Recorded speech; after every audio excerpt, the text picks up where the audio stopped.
نبی ان سے منہ موڑ لو، تم کو ہماری طرف سے ملامت نہ ہوگی، اور نصیحت کرتے رہو کہ نصیحت مومنوں کو نفع دیتی ہے۔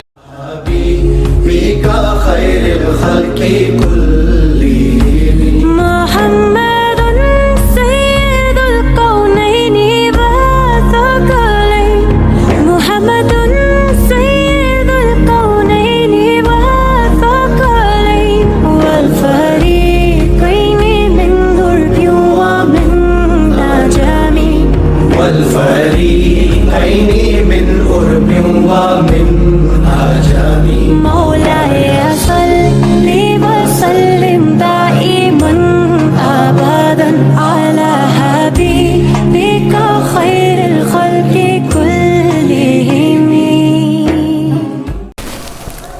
الحمد لله وكفى وسلام على عباده الذين اصطفى، أما بعد، فقد قال الله تبارك وتعالى في كلامه المجيد والفرقان الحميد: أعوذ بالله من الشيطان الرجيم، بسم الله الرحمن الرحيم. لا يحل لكم أن ترثوا النساء كرها ولا تعضلوهن لتذهبوا ببعض ما آتيتموهن إلا أن يأتين بفاحشة مبينة وعاشروهن بالمعروف فإن كرهتموهن فعسى أن تكرهوا شيئا ويجعل الله فيه خيرا كثيرا. صدق اللہ مولانا العظیم. معزز سامعین، بزرگوں اور میرے عزیز ساتھیوں،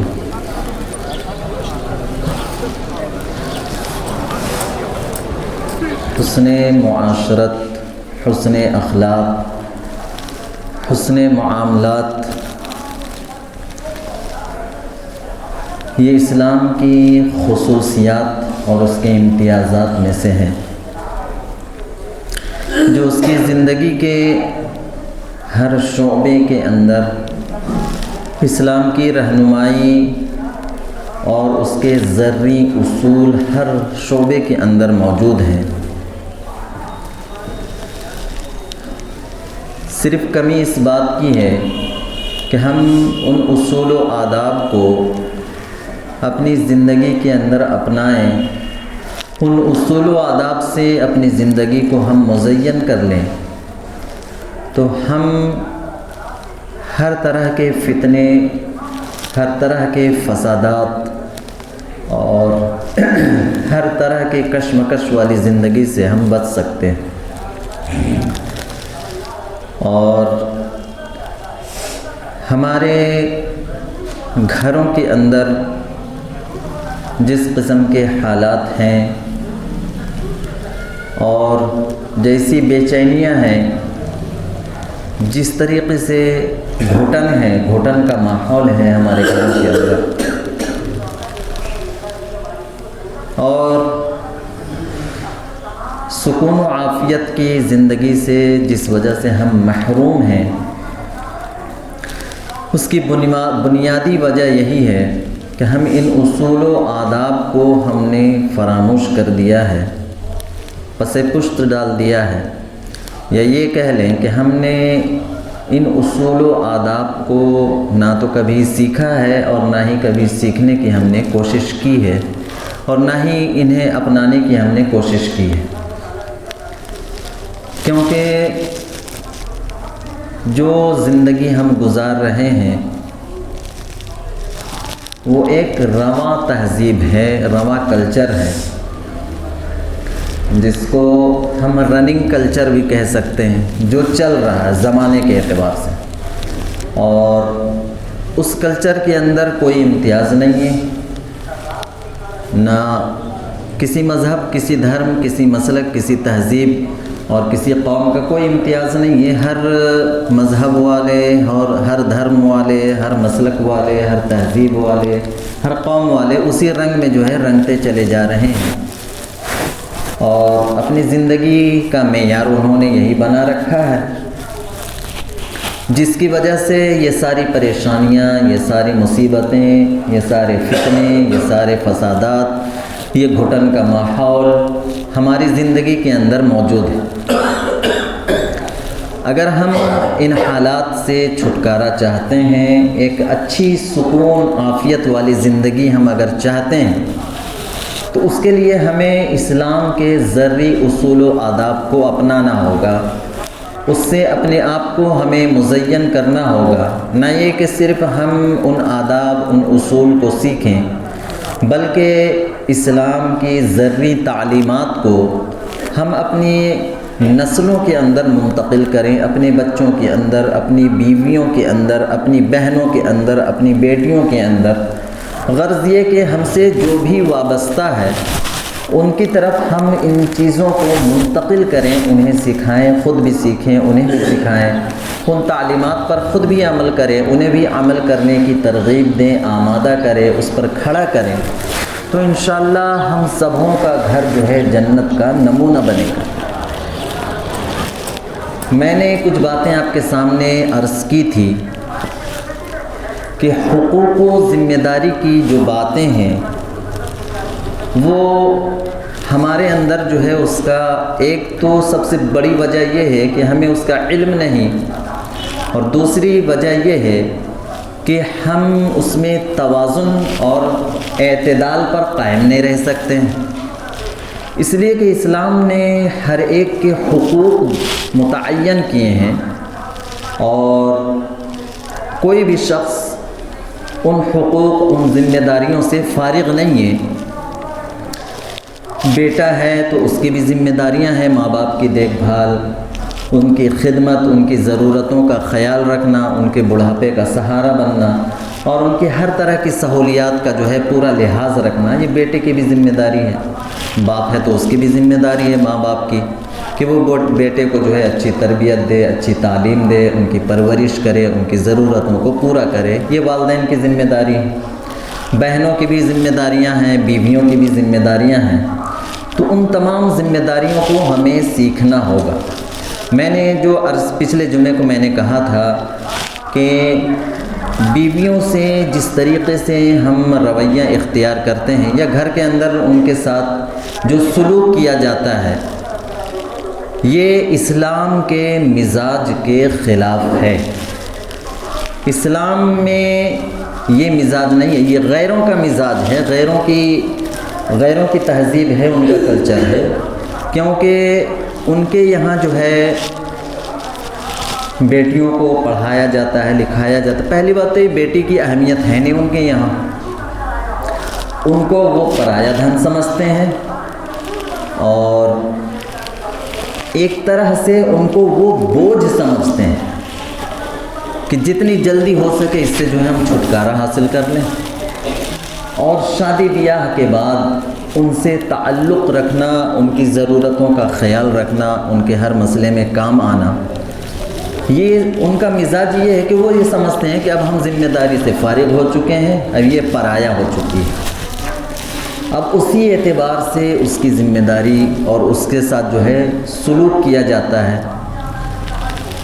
اور جس گھر میں وہ بیٹیاں جاتی ہیں وہ یہی سمجھتے ہیں کہ یہ لاوارث ہے، اب اس کا رشتہ ناتا سب کچھ ختم ہو چکا ہے، یہ لاوارث ہے، ہمارے رحم و کرم پر ہے، ہم اس کو کھلا رہے ہیں، پلا رہے ہیں، اس کی ضرورتوں کا خیال رکھ رہے ہیں، اس کی ساری ضروریات پوری کر رہے ہیں، تو ہم یہ سمجھتے ہیں کہ ہم اس کے اوپر احسان کر رہے ہیں۔ جو ان کا مزاج ہے، غیروں کا جو کلچر ہے وہ میں بتا رہا ہوں، تو وہ یہ سمجھتے ہیں کہ ہم وہ جو ہے اس کے اوپر احسان کر رہے ہیں کہ اس کو کھلا بھی رہے ہیں، پلا بھی رہے ہیں، پہنا بھی رہے ہیں، اڑا بھی رہے ہیں، ساری ضرورتیں اس کی پوری کر رہے ہیں، تو اب اس کو جو ہے وہ بالکل یہ سمجھتے ہیں کہ وہ گھر کی نوکرانی ہے۔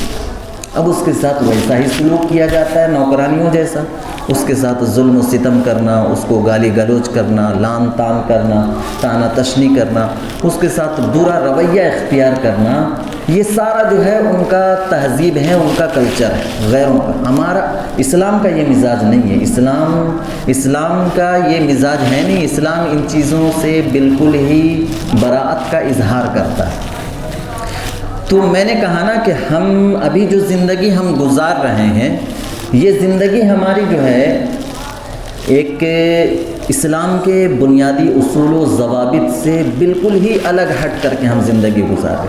اور حقیقت یہ ہے کہ ابھی ہماری کیا یہ بلکہ ساری انسانیت کی جو مشترکہ زندگی کا جو نظام چل رہا ہے، یہ ایک رننگ کلچر میں جو ہے سب زندگی گزار رہے ہیں.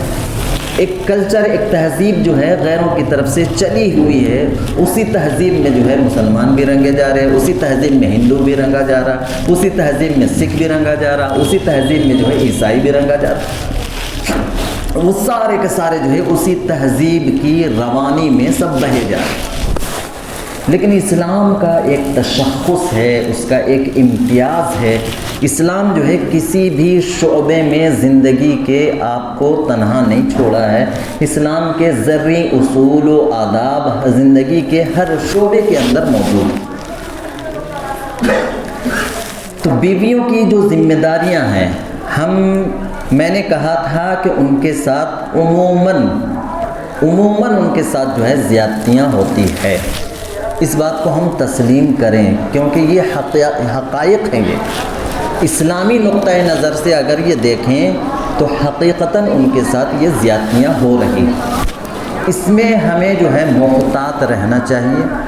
اور حقیقت یہ ہے کہ کوئی بھی ہے، اگر ہمارے گھر میں کوئی بچی آ رہی ہے تو وہ ہمارے گھر کی ایک فرد ہے، ہمارے گھر کی ایک فرد ہے اور ہمارے خاندان کی ایک کڑی ہے وہ.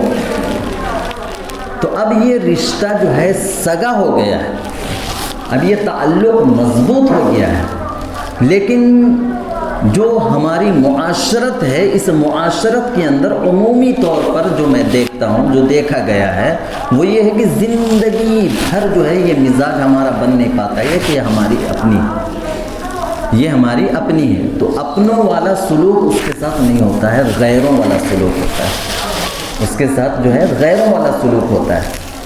اگر آپ اندازہ لگائیں کہ آپ کی اپنی بیٹی، اپنی سگی بیٹی جو ہے اگر کسی قسم کی کوتاہی کرتی ہے، مثلا مان لیجئے کہ وہ صبح سو کر کے اٹھتی ہے 8 بجے، 9 بجے، 10 بجے،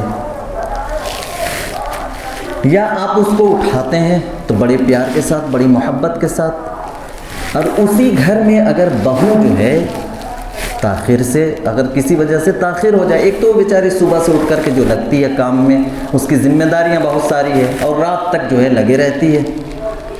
اور حالت یہ ہوتی ہے، عمومی ماحول کے بارے میں کہہ رہا ہوں، کوئی خصوصی بعض لوگ ہیں خصوصی طور پر جو ایسے حالات نہیں ہوتے ان کے گھر کے، لیکن عمومی طور پر جو ماحول بنا ہوا اس کی بات نہیں کر رہا ہوں کہ اس صبح سے لے کر رات تک اس کا جو کام دھام یہ وہ کرتے کرتے اس کی حالت جو ہے بالکل پست ہو جاتی ہے، حالت ایک دم پست ہو جاتی ہے، تھکن سے چور.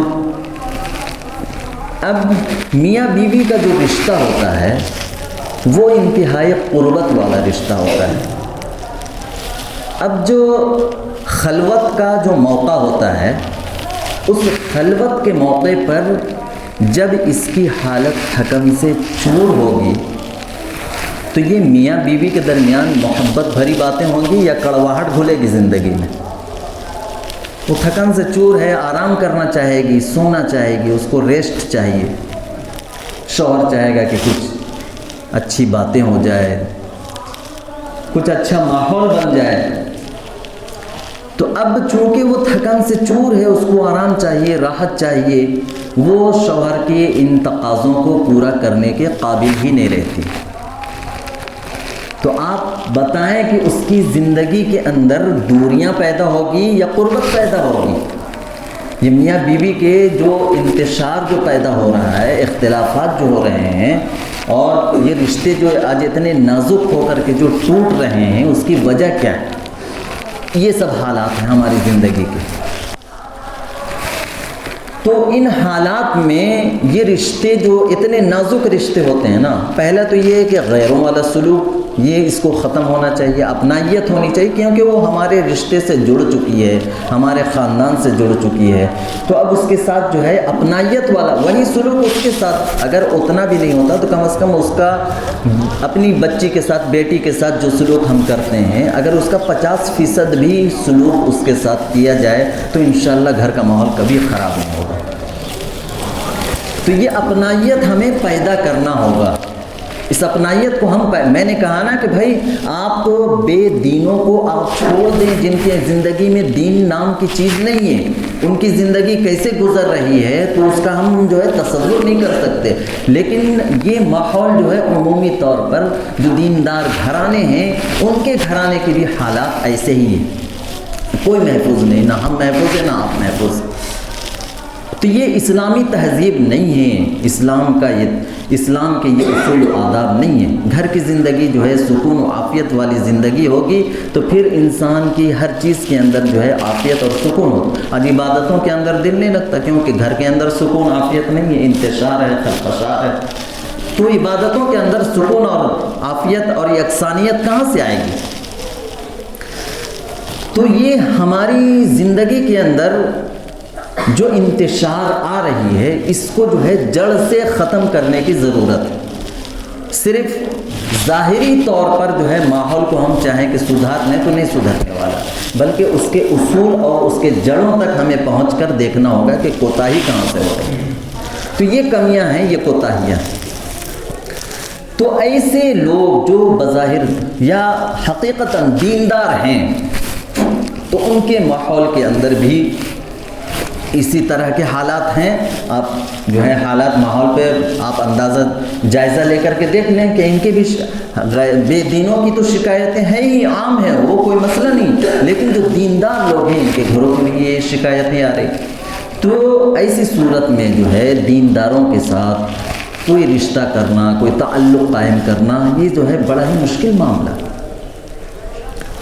اللہ کے نبی صلی اللہ علیہ وسلم نے فرمایا سل من قطعک، کہ تم رشتے کو جوڑو اس کے ساتھ جو رشتے کو تم سے جو ہے توڑنا چاہے، تم رشتے کو جوڑو ان کے ساتھ جو تم سے رشتہ توڑنا چاہے۔ یہ کافروں کے بارے میں نہیں کہا کہ کافر جو ہے تم سے توڑنا چاہے یا تم سے برا سلوک کرے تم اچھا سلوک کرو، یہ نہیں کہا، کافروں کے بارے میں نہیں کہا، مسلمانی کے بارے میں کہا۔ تو یہ ایک ایمان والے کی نا شان ہونی چاہیے، اگر کوئی ہمارے ساتھ اچھا سلوک کرتا ہے تو ہم اس کے ساتھ اچھا سلوک کرتے ہیں، کوئی ہمارے ساتھ برا سلوک کرتا ہے تو ہم اس کے ساتھ کیا کرتے ہیں؟ بتائیے، ان کے ساتھ ہمارا رویہ کیا ہوتا ہے؟ ہم بھی ان کے ساتھ برا سلوک کرتے ہیں۔ یہ ایمان والے کی شان نہیں ہے۔ ایمان والے کی شان کیا ہے کہ اگر کوئی شخص اچھا کرتا ہے تو اس کے ساتھ تو اچھا کریں گے ہی، لیکن اگر کوئی شخص ہمارے ساتھ برا بھی کرتا ہے نا تو ہمیں پھر بھی اس کے ساتھ کیا کرنا ہے؟ اچھائی کے ساتھ پیش آنا۔ یہ برائی کے ساتھ بروں کے ساتھ برائی کا معاملہ کرنا اور اچھوں کے ساتھ اچھائی کا معاملہ کرنا، یہ جو ہے حسن اخلاق نہیں ہے۔ حسن اخلاق اس کو نہیں کہتے ہیں، یہ تو تجارت ہے۔ یہ کیا ہے؟ تجارت ہے، لینا دینا۔ ایک طرف سے آپ کی طرف سے اچھائی ملے تو ہم آپ کو اچھائی پیش کر رہے ہیں، آپ کی طرف سے برائی ملے تو ہم آپ کے سامنے کیا کر رہے ہیں؟ برائی پیش کر رہے ہیں۔ یہ تجارت ہے، یہ حسن اخلاق نہیں ہے۔ حسن اخلاق تو یہ ہے کہ اگر آپ کے ساتھ ہمارے ساتھ کوئی برا سلوک کرے، کوئی ہمارے ساتھ برا معاملہ کرے، تب بھی ہم ان کے ساتھ اچھائی کا معاملہ کریں، یہ حسن اخلاق ہے۔ اللہ کے نبی صلی اللہ علیہ وسلم کی ساری زندگی انہی سیرتوں سے جو ہے مزین ہے۔ ایک بڑھیا کا واقعہ آپ نے بارہا سنا ہوگا کہ وہ ہمیشہ آپ صلی اللہ علیہ وسلم کے اوپر جو ہے کوڑے کرکٹ ڈالا کرتی تھی۔ آپ صلی اللہ علیہ وسلم نے کبھی آپ نے سنا ہے، تاریخ کا مطالعہ آپ نے کیا ہے یا کسی نے بیان میں آپ سے کہا ہے کہ کبھی آپ صلی اللہ علیہ وسلم نے پلٹ کر اسے ڈانٹا ہو، ڈپٹا ہو، برا بھلا کہا ہو؟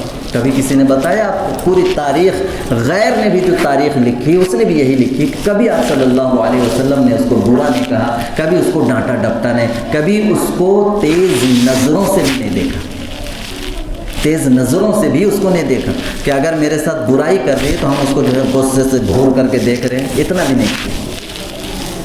ہمیشہ جو ہے آپ وہاں سے یوں ہی گزر جاتے تھے۔ تو یہ معاملہ تھا اللہ کے نبی صلی اللہ علیہ وسلم کا ایک دفعہ وہ بڑھیا بیمار ہو گئی، کئی دن ہو گئے آپ صلی اللہ علیہ وسلم وہاں سے گزرے، لیکن کبھی وہ جو ہے کوڑے کرکٹ نہیں ڈالی۔ اللہ کے نبی صلی اللہ علیہ وسلم کو بڑی تعجب ہوا کہ یہ روزانہ جو میرے اوپر کوڑے کرکٹ ڈالا کرتی تھی، آج یہ نظر نہیں آ رہی، 2-3 دن ہو گئے۔ آس پاس والوں سے معلوم کیا اللہ کے نبی صلی اللہ علیہ وسلم نے، تو پتہ چلا کہ یہ بیمار ہے، اب اس کی دیکھ ریکھ کرنے والا کوئی ہے نہیں، اس کے گھر میں کوئی مرد ہے نہیں، ایک بچی ہے جو اس کے ساتھ رہتی تھی بس، اور گھر میں کوئی اور ہے نہیں، یہ بڑھیا بیمار پڑی ہوئی بستر پہ پڑی ہوئی ہے۔ اللہ کے نبی صلی اللہ علیہ وسلم اس کے دروازے پہ پہنچتے ہیں، دروازہ کھٹکھٹاتے ہیں، دروازہ بند ہے، اندر وہ بڑھیا بستر پہ پڑی ہوئی ہے، دروازہ اللہ کے نبی نے کھٹکھٹایا، وہ بچی آ کر کے دیکھتی ہے، جھانک کر کے کون ہے، دیکھا یہ اللہ کے نبی صلی اللہ علیہ وسلم باہر کھڑے ہوئے ہیں۔ اب وہ بچی جا کر کے اپنی اماں کو جو ہے بتاتی ہے کہ وہ شخص جس کے اوپر آپ روزانہ جو کوڑے کرکٹ ڈالا کرتے تھے نا، وہ دروازے پہ کھڑا ہوا۔ اب یہ بڑھیا بھی جو ہے بہت گھبرا گئی کہ ایک تو میں بیمار پڑی ہوں، میری حالت خراب ہے، کوئی مجھے پوچھنے والا نہیں ہے، اور یہ شخص جو ہے میرے دروازے پہ کھڑا ہے، پتہ نہیں کس ارادے سے، اب تو یہ مجھے مارے گا ضرور۔ وہ گھبرا گئی، ڈر گئی۔ دوسری مرتبہ پھر اللہ کے نبی نے دروازہ کھٹکھٹایا، تو بڑھیا اس بچی سے کہا، اس بڑھیا نے، کہ جاؤ دروازہ کھول دو، اب جو ہوگا دیکھا جائے گا۔ تو اس بچی نے آ کر کے دروازہ کھولا، دروازہ کھول کر کے جو ہے اللہ کے نبی صلی اللہ علیہ وسلم اندر تشریف لائے، اور انہوں نے اس بڑھیا کو اس حالت میں دیکھا۔ بڑھیا ڈری ہوئی ہے، سہمی ہوئی ہے کہ ابھی میرے اوپر جو ہے حملہ ہونے والا ہے، ابھی میرے اوپر حملہ ہونے والا ہے۔ لیکن اللہ کے نبی صلی اللہ علیہ وسلم نے فرمایا کہ میں روز یہاں سے گزرتا ہوں اور آپ سے ملاقات ہو ہی جاتی ہے، لیکن 2-3 دن سے ملاقات نہیں ہوئی، اس لیے میں یہ سمجھا کہ پتہ نہیں آپ کو کیا پریشانی ہے، کس مصیبت میں ہیں آپ، چلو میں آپ کو جو ہے خیریت پوچھ لوں۔ اس ارادے سے میں آپ کے پاس آیا ہوں تاکہ میں آپ کی خیریت لے سکوں۔ آپ بتائیں آپ کو کچھ ضرورت ہے، کچھ آپ کو دوا وغیرہ علاج وغیرہ کی ضرورت ہے تو وہ میں آپ کی پوری کروں۔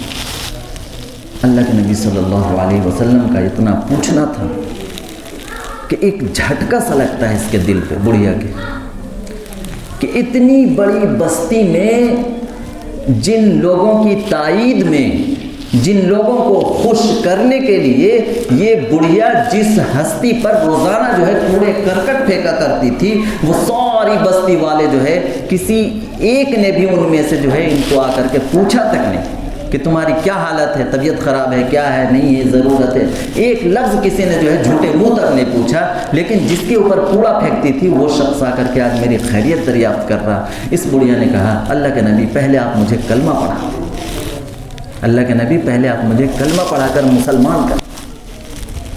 تو یہ تھا حسن اخلاق جس سے غیر جو ہے مسلمان ہو جایا کرتے تھے۔ غیروں کے اندر جو اسلام کی محبت آتی تھی نا، بے قابو ہو کر اسلام کے اندر داخل ہو جاتے تھے، اختیار سے باہر ہو جاتا۔ یہ حسن اخلاق تھا، یہ ان کا حسن اخلاق تھا کہ جس کی وجہ سے لوگ جوک در جوک جو ہے اسلام کی طرف مائل ہوتے تھے، اسلام کو اپناتے تھے۔ تو اللہ کے نبی کی تعلیمات تو یہ تھی کہ لوگ ان تعلیمات کو، ان اخلاق حسنہ کو دیکھ کر کے جو ہے اسلام کے اندر داخل ہوتے تھے۔ تو میں نے کہا نا کہ اچھوں کے ساتھ اچھائی کا معاملہ کرنا، بروں کے ساتھ برائی کا معاملہ کرنا، یہ حسن اخلاق نہیں ہے۔ ایک مسلمان جو حسن اخلاق ہمارے اندر جو ہونا چاہیے اسلام کے ناطے، مسلمان ہونے کے ناطے، وہ حسن اخلاق یہ ہے کہ ہمارے ساتھ اگر کوئی برا کرے تو ہم اس کے ساتھ کیا کریں؟